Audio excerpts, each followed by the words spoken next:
Well, you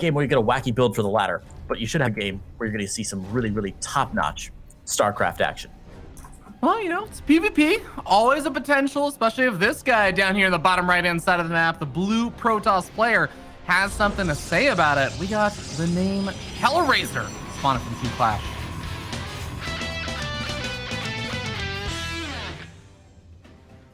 And at the top left-hand side in the red from Berlin International Gaming, it is our German Protoss player. He's got a German nickname, but my German's really bad, so I won't try it. It's ShoWTimE.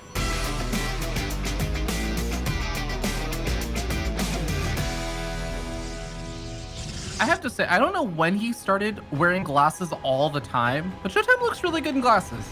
He's a handsome fella. He went from being, yeah, exactly. Like he looked from being just the super duper well-built, handsome dude to now the super duper well-built, handsome dude that also looks incredibly smart. He looks like if you were reading like an old-timey Harlequin romance novel and the male lead was a librarian who also like solved mysteries or something. He would be. I could see him on the cover, like, you know, shirt like flapping in the breeze. I'd buy it. I think a lot of us would.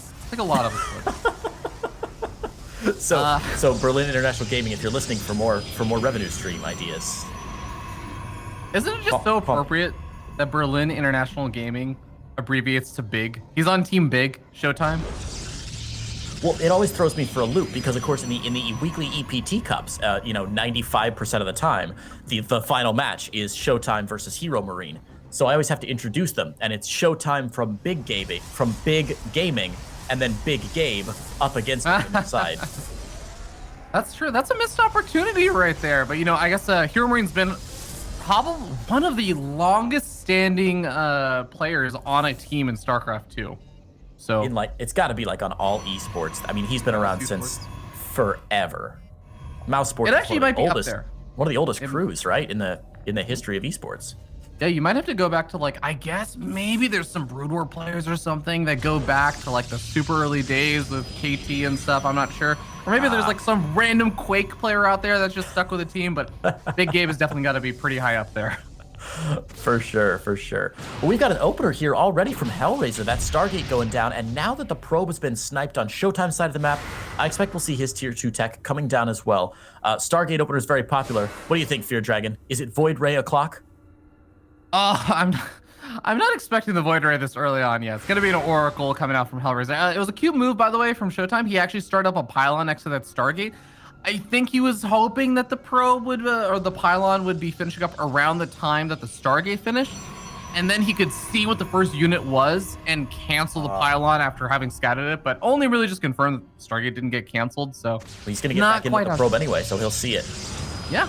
In the main base, it looks like. And some stalkers in here as well. Gonna force a recall out of Hellraiser. This is really nice pressure from ShoWTimE, reading this map so well. And 2 stalkers, if they micro really well, could do pretty well against this, but I think they'll probably get driven away. Obviously, not a unit that ShoWTimE wants to lose this early in the game. Oh my god. Oh, geez. I mean, this is already brutal. Yes, he might lose 1 stalker over here, but he kills an adept, softens up the Oracle so much. It's down to the red. Honestly, Creighton, the Oracle, the whole point of it is being able to jump in there, snag a couple of probe kills, keep an eye out on things. It'll still have value, but you don't even have to send back or leave 2 stalkers in the mineral, or like 3 stalkers in the mineral line to prevent probe kills. 2 stalkers are going to be plenty. That's actually all he needs to do now. Yeah. Luckily, of course, Hellraiser going for that Void Ray out now, and that'll drive away those stalkers. The prismatic alignment on that Void Ray is just so scary against units like the Stalker. So. Oh man, we're doing this now. It's great. Second Void Ray now on the way. And for those of you who might be wondering why Fear Dragon is chuckling, Fear Dragon, for anybody who hasn't watched StarCraft in the last week, do you want to give them like a 10-second primer on why they're suddenly seeing Void Rays in the mid-game of a PvP? Well, there was a patch, and we got a few buffs on the Void Ray, so it moves a little bit faster. It costs a little bit less, and let me just put it this way. Goblin decided to just make Void Rays for fun, and his MMR went up, I think it was like an extra like 500 or something like that. So yeah, this has just been a thing, and Void Rays are really weird in PvP because they are actually surprisingly difficult to deal with in PvP, just even if you have a bunch of stalkers and stuff, just when your opponent gets up enough Void Rays, there's just like a critical mass point. It just seems to obliterate everything around it. I've been describing it to people as like, you know how carriers aren't scary when there's like 1 or 2 of them, but then once you have 10, like they're unstoppable. But there's always that awkward transition point where you're like, okay, I gotta build a fleet beacon and 2 more stargates. Like there's this really weak 2 or 3 minutes where you're trying to get up to a massive number of carriers. Void Rays are a lot like that right now, but without the huge gap, like the huge dip in army danger. And it's very easy to get up to a massive number of Void Rays. And once you do, there's not much that can stop it. Now, ShoWTimE has seen these Void Rays coming out. He got that scouting hallucinated Phoenix into the main base of Hellraiser. But what can he do back home, Fear Dragon, to stop these Void Rays from just flying across the map and prismatic aligning and blowing up everything like it's the cover art for Legacy of the Void? Well, I think there's a couple of things I've noticed when people play successfully against these Void Ray plays that are really, really important. One is just keeping an eye out. You need to be able to see that the Void Rays are coming, what angle they're coming in from. So continuous hallucinating Phoenix scouts are going to be really important here. He's going to actually catch the Void Rays, the hallucinating Phoenix, so he knows that they were moving out toward the center. Second thing is obviously getting up Blink Stalkers. That's like, I think, the natural response a lot of people will have. And like you said, also hitting early enough before the Void Rays get up to like 15 or so. That is the unbelievably powerful point, because at 15 Void Rays, remember, they're air units. They don't get in each other's ways when they're attacking. Stalkers, a lot of the ground options for a Protoss player, they do get in each other's way. Only so many Stalkers are actually going to be able to participate in the battle, even with a blink underneath the Void Rays. So you really have to be very cautious about how you position things. The sentries are also an interesting addition. I guess some Guardian Shields could actually be really useful here. Yeah, that's one thing we've seen a lot of Protoss players mixing in now more than ever. I remember Guardian Shield was like the premier use for sentries way back in the day of like, what was it? Maybe Heart of the Swarm, where sentries were mostly for that. Because Ravagers at the time, people were like, oh, they just corrosive bile down. Why would I waste time on force fields? And so we see this coming back a little bit with those Void Rays, the Guardian Shield helping to negate some of that damage. ShoWTimE going to go ahead and move in here with a bunch of these Blink Stalkers.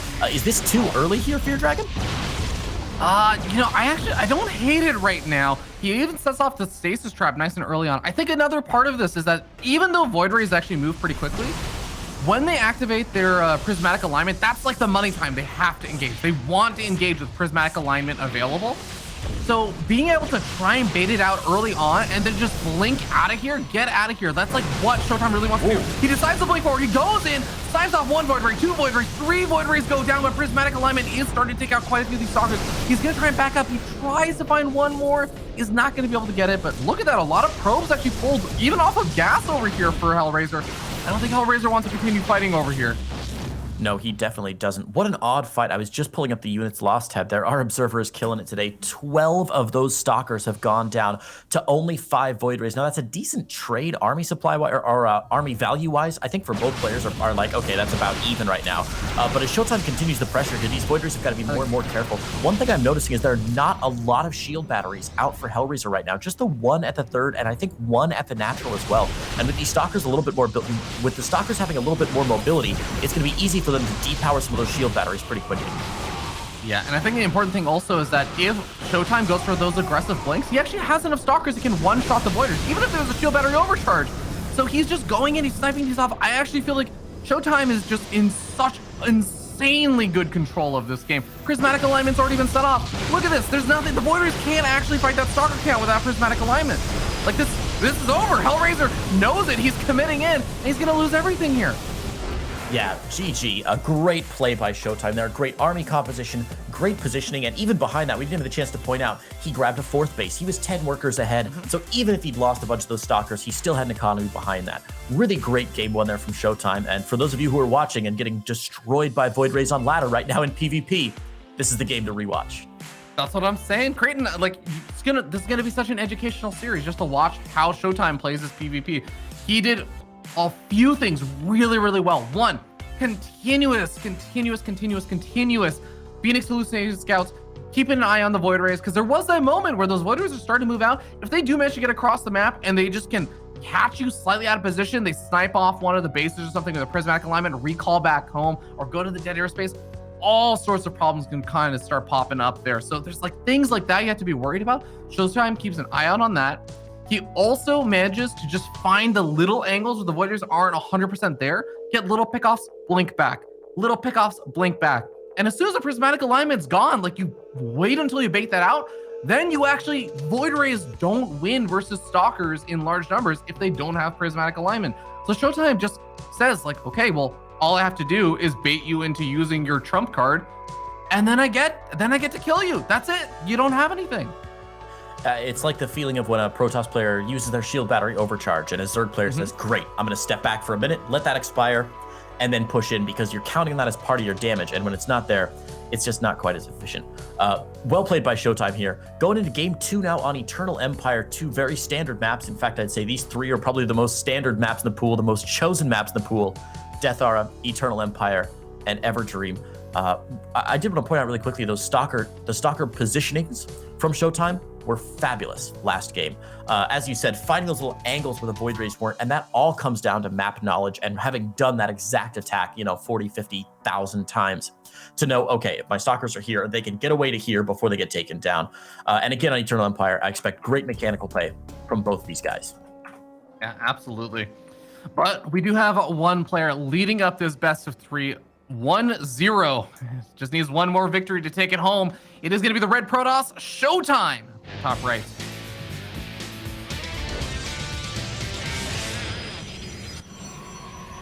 And his opponent in the bottom left-hand side in the blue, representing Ukraine and Clash Gaming, it is Hellraiser.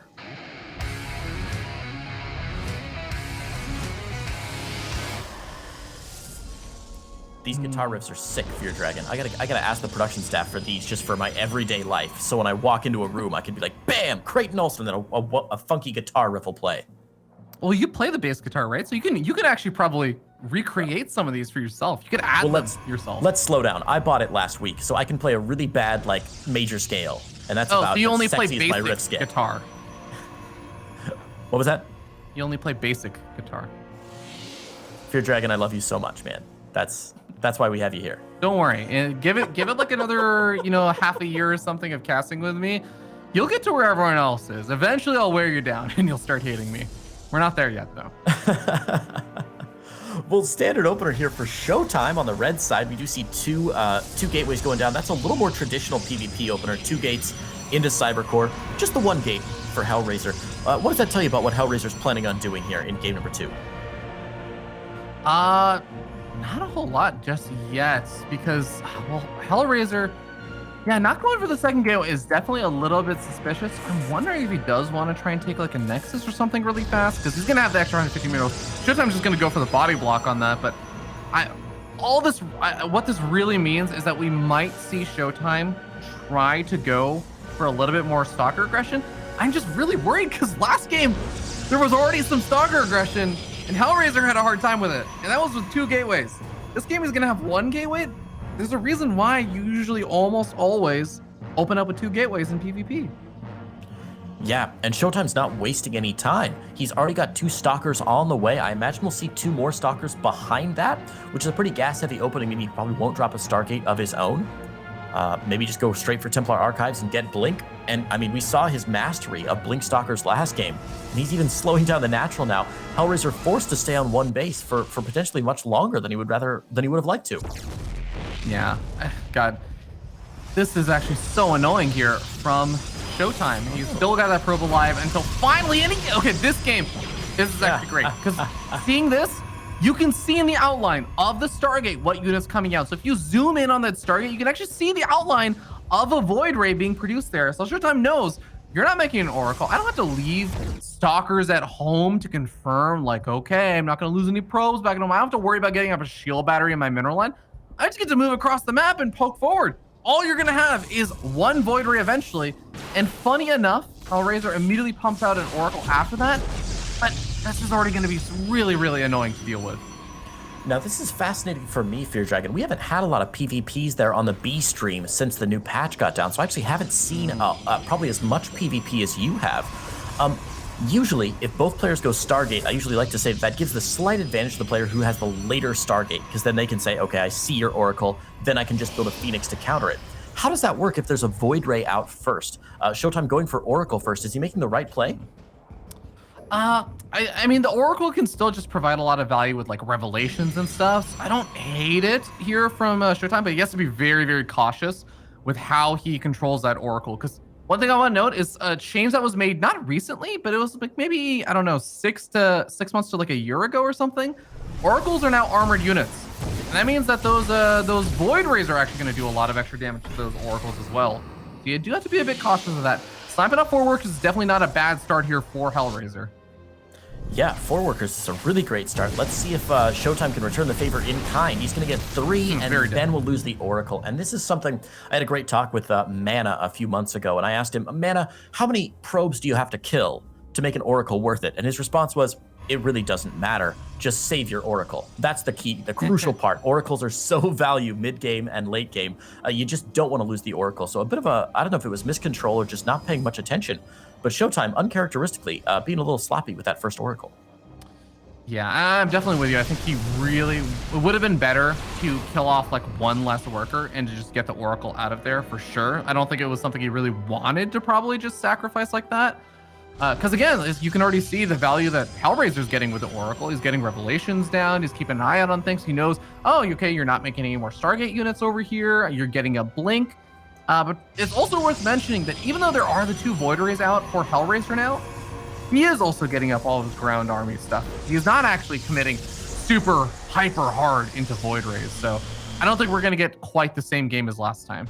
Oh, we definitely aren't going to get the same game as last time. Hellraiser dropping a Dark Shrine now. Now, guys, Dark Shrines aren't quite as crazy as they always have been in the past. Dark Templar are getting scrubbed into more and more builds these days because they do just do crazy DPS, whether or not they're cloaked. But with the Oracle missing and with the Robo just finishing up here for ShoWTimE, he better crank an Observer out first, or this could be bad news bears for our German Protoss. Oh, thank goodness. Observer first.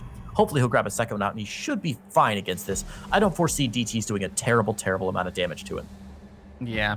The nice thing is that you still end up probably using those DTs just to turn into Archons, which are still going to be pretty useful in PvP. Right. Archons are kind of like a big staple of the later stages of the game, but it's unfortunate for Hellraiser if he doesn't end up finding opportunity to also get up a Templar Archives, because all those DTs are just, you're going to cost a little bit less gas, but they're going to cost a lot more minerals than just a regular High Templar turning into an Archon, because all of the extra minerals is going to go into Zealots here, and that's going to maybe give ShoWTimE the edge in the long run. So we'll see where things end up going from here. ShoWTimE's got his gateway finished up on the other side of the map, probably just to get up some like charge lot run-bys or adept run-bys to snipe off probes. I'm not anticipating that ShoWTimE's looking to like go for an attack right now. Yeah, I think you're probably right. I do wonder if they'll wait until even maybe +2, as both of them do have that forge down at a fairly reasonable time this game. Oh, nice snipe. Oracle. Again, Hellraiser diving too greedily and too deep like the Dwarves of Moria, and he's going to lose that Oracle. So I wonder if he's going to go for +2 here. We saw ShoWTimE wait for a +2 push previously, and he's going to spot the DT. Of course he is. Nice. Great catch immediately. Mm-hmm. And yeah, so there's pylon on the high ground on the 12 o'clock for Hellraiser for those run bys. Now ShoWTimE's got his own counter pylon on the 6 o'clock for some run bys as well. Both of them with a gateway next to him for the fast warp ins. Man, I'm really hoping this game doesn't come down to like a missed zealot run by or something. That'd be a bit anticlimactic. Well, it does seem like Hellraiser is going to be the more aggressive one over here. He's setting himself up by that proxy pylon. I don't think that ShoWTimE has really fully caught wind of this. He's going to send a Hallucinate Phoenix, but it's very unlikely that, yeah, he sends the Hallucinate Phoenix up to the top left, so he is suddenly going to encounter this. The shield battery is not quite done, and even the Nexus isn't done, so he can't actually even photon or, overcharge that shield battery until the Nexus finishes up, but I think the Guardian Shield is going to buy enough time. Hellraiser does not want to commit into that. He's going to end up just backing off. Fear Dragon, are you still tempted to call it photon overcharge like I am? Yes, I still call it a overcharge on the shield battery, photon overcharge there. Because let's be realistic, photon overcharge, it wasn't exclusive to just even like the Nexus. Like that photon overcharge went to the pylon and the Nexus. Like it's already changed in meaning before. Why can't it just change again?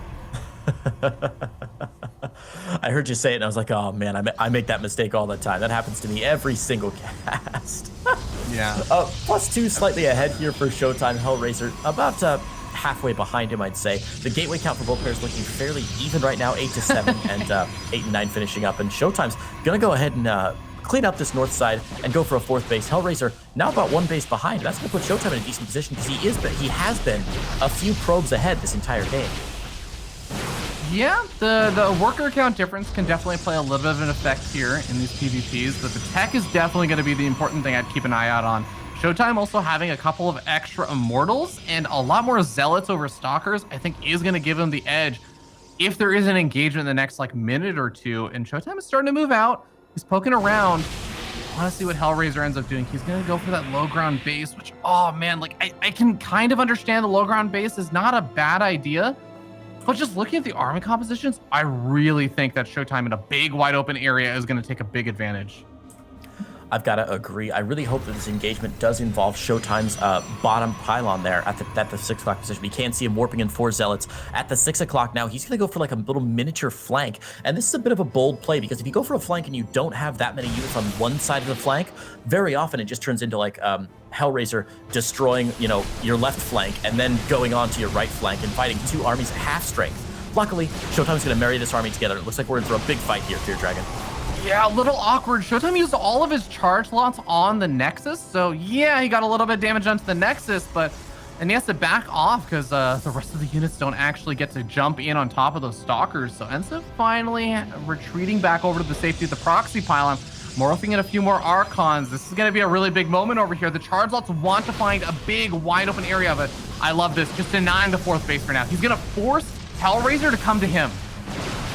Nice, and look at that, drawing some of those Void Rays out, using their auto attack mechanics to pull them a little further away from the army. 1 Void Ray down already, and the more Void Rays that go down mean the more Zealots that can be warped in the next round of series as well. So with the high ground position here, ShoWTimE's put himself in a really, really strong place. Again, denying mining time, picking off SCVs, draining the energy of the shield battery at that 4th base, and trying to force Hellraiser into an awkward position.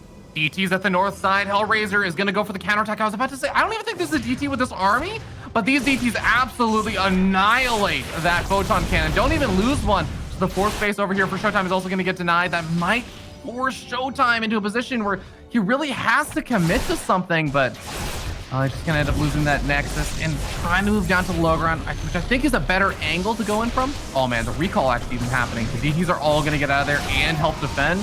This is actually turning into a great situation for Hellraiser. Yeah, I was going to say, that puts ShoWTimE between a rock and a hard place. He could either recall that army to desperately try and save his 12 o'clock base, thus giving up his position at the 6 o'clock, or he could go into an awkward fight there at the 6 o'clock and just count on those DTs to continue tearing through all of his bases. Neither one, of course, is what he ended up doing, actually. Ended up just retreating, waiting for the DTs to get zapped back home for Hellraiser. But that's a really nice snipe for Hellraiser, who is now suddenly ahead on workers. His 4th base finished a little earlier. And even though his army composition isn't quite as good as ShoWTimE's and his upgrades are slightly behind, those upgrades will neutralize soon. And this number of Archons, it's really hard to call that inferior to much else. Yeah, those Archons are going to be very prepared for the very heavy charge slot army that ShoWTimE has. But the engagement might end up happening in a kind of wide open area where those charge slots can get a bit more surface area, spread out a bit more. I think there's going to be this kind of weird shift that's about to happen, where right now I actually like Hellraiser's army a bit more. I think when the disruptors start coming in over here for ShoWTimE, it's going to start leading back toward him. But Hellraiser's already thrown down the fleet beacon, and I feel like later on it's going to go back to Hellraiser. So there's a narrow window that ShoWTimE wants to take the fight during. I feel like it's going to be right after these disruptors can finally get some big shots off. That's when ShoWTimE wants to take the fight. But right now, I'm not sure he's going to favor it. This is a really tough one here. Obviously, ShoWTimE with more army supply. Those disruptors are going to help not just because of the damage they do, but because the positioning errors that they force out of Hellraiser, right? There are 2 reasons you shoot disruptor shots. Nice cleanup here from the DTs. Zealots might actually get a couple kills. Nah, DTs will clean them up. Anyway, there are 2 reasons you shoot Purification Novas from your disruptors. One, of course, is to get that massive, beautiful, giant ball of death. And the second is just to force your opponent either away from the field or force them out of position and make them waste some APM there. So ShoWTimE with only, I believe, 2 disruptors on the map, 4 disruptors, pardon me, on the map, does have enough now to sort of zone out Hellraiser a little bit, but he's really got to count on those disruptors to get big hits because Hellraiser now at 5th base, even with ShoWTimE, and Mothership on the way from Hellraiser. Yeah, that's eventually going to provide a lot of power there for Hellraiser, just because, you need to make sure that the observer's there. Ooh, ShoWTimE getting snipe off on an observer. That is nice. How many observers are out? There's still 1 observer out on the map here for Hellraiser. He's going Disruptor gets a great hit off on the Immortals and gonna get a handful more on these Archons. So definitely not a bad start there for ShoWTimE, but as all of the Zealots start to disappear, as that shield battery starts putting in the work, this is still a little bit of a dangerous spot over here for ShoWTimE. And where is this? Okay, he's still got his Observer. You can see those CTs, but he's still just taking so much damage from them. I love these PvP fights that are in more than one phase. Oh my god, these Disruptor balls. Insane Disruptor shots there. God. Great splits by Hellraiser, barely keeping himself alive, but that last Disruptor shot actually doing a decent amount of damage, taking out a few more of the DTs and some Stalkers. Hellraiser now grabbing his 5th base to try and keep up with ShoWTimE, but most importantly, and we see this at DreamHack almost more than any other tournament I feel like I cast Fear Dragon, the winner of that fight was not the player who did a better job in the actual army fight itself. The army value doesn't matter. What actually matters is that Hellraiser lost his 10 probes there, and he's going to be digging himself out of that economic hole for the next 3 or 4 minutes. Yeah, having a later 5th base is also really going to hurt here. So ShoWTimE has been able to transition a lot better. He's, yes, going to be getting up a later mothership, but he's already begun on Tempest production. He's really done a nice job of anticipating where Hellraiser was headed with that army, and he's going to already actually have some nice counters set up. Having the Disruptors in play here complicates things so much for Hellraiser. And yes, Phoenix can lift up the Disruptors, but it's actually a lot harder to lift up those Disruptors when you have a bunch of Archons added into the mix. You're going to have a mothership also that's cloaking things, so now your Observer has to get in close enough to see the Disruptors, scout them, not die. Like, the Observer can't die, and the Phoenix actually have to dive in and still lift the Disruptors after they fire the shot. Like, this becomes really complicated for Hellraiser. This is going to be a fascinating engagement either way. I love it when you have two very slightly different army compositions and both players have unique and different micro goals in the fight. That's one of the reasons that they call StarCraft a game that's perfectly imbalanced, is because these two armies, in this instance at least, these two armies probably fairly even on the fighting, and it's all going to come down to who can land the right Disruptor shots, who can get the lifts, and as you said, who can position correctly here in whenever this final engagement does happen. I love the Tempest from ShoWTimE, but I also love the carriers coming out from Hellraiser. Yeah, a little bit of a bank also building up here for ShoWTimE. Does he have a Warp Prism? Okay, he does have a Warp Prism. Not sure quite where it is. All right, it's joining in with the army. I think that's going to be important. Having those reinforcements to help out can make a world of difference, especially if he needs to just warp in some Stalkers or something, or just even getting in some more Archons later on. Can definitely make or break the difference in some of these fights, but there's a bit of a timer. The carriers are considered to be better as the game goes on, as like scaling. So if Hellraiser's able to get up like a massive carrier count, that does become problematic for ShoWTimE. But right now, Tempests are going to be a great answer to what Hellraiser has. And this positioning here for ShoWTimE, oh man, it's not going to be an easy retreat, but it's also a really nice spot for him to actually, if he wants to set up there, it's going to be committed. He could find some damage here. You took the words right out of my mouth, Fear Dragon. That's a beautiful position from ShoWTimE, but very difficult to disengage from. So I think he saw that danger coming and realized that, hey, wait a minute, if I distract the army over the south, then I can move back into the natural. And now we're going to see ShoWTimE committing. He's got the Disruptor balls already setting up Purification Ovals to zone Hellraiser away, gets in, snipes a couple units here and there, and pops back out. And there's one Archon left mowing this down. I love this. I love this so much. I love the Phoenix transition from Hellraiser. He's getting Anion Pulse Crystals, which is just finished up. Which, fun fact, Anion Pulse Crystals, of course, increase the range of the Phoenix, but they also make their beams purple, which is super fun. The shield upgrades actually really helping out versus that Phoenix DPS. So the Mothership survives for quite a bit of time, and a lot of the Phoenix end up falling. 11 DTs being warped in for ShoWTimE. I have a funny feeling he's going to go on Nexus hunting pretty soon, as he has them all in the bottom right. And remember, he knows the entire army just got thrown up for that natural right outside of there. And oh, the cannons, the shield batteries are all coming down a little bit too late. Just there's the right click down on the cannon.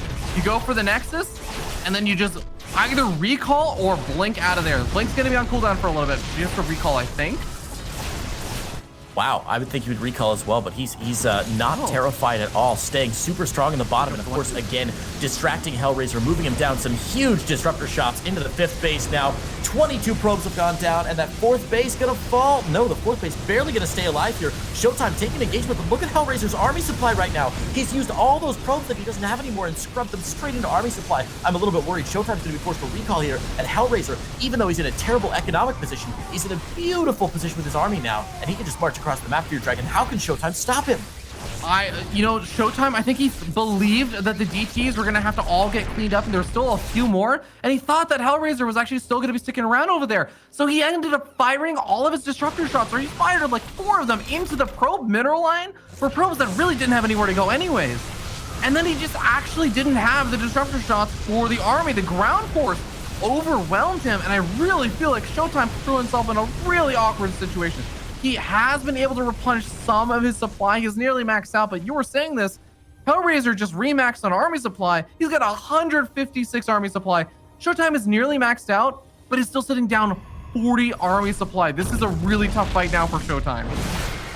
Yeah, really tough indeed. We see the small DT fight at the bottom, but this is the big engagement. We've been looking for a nice revelation from ShoWTimE, negating the cloaking effect of that mothership as the carriers, Archons, and Stalkers really move in here. This is a beautiful army from Hellraiser, really diverse and really easier to control than ShoWTimE because he's not as worried about landing those disruptor shots. And now there are no Phoenix to worry about lifts here. I think Hellraiser has a slightly easier to control army, and that's going to make a huge difference. But these DTs still on the warpath, Fear Dragon.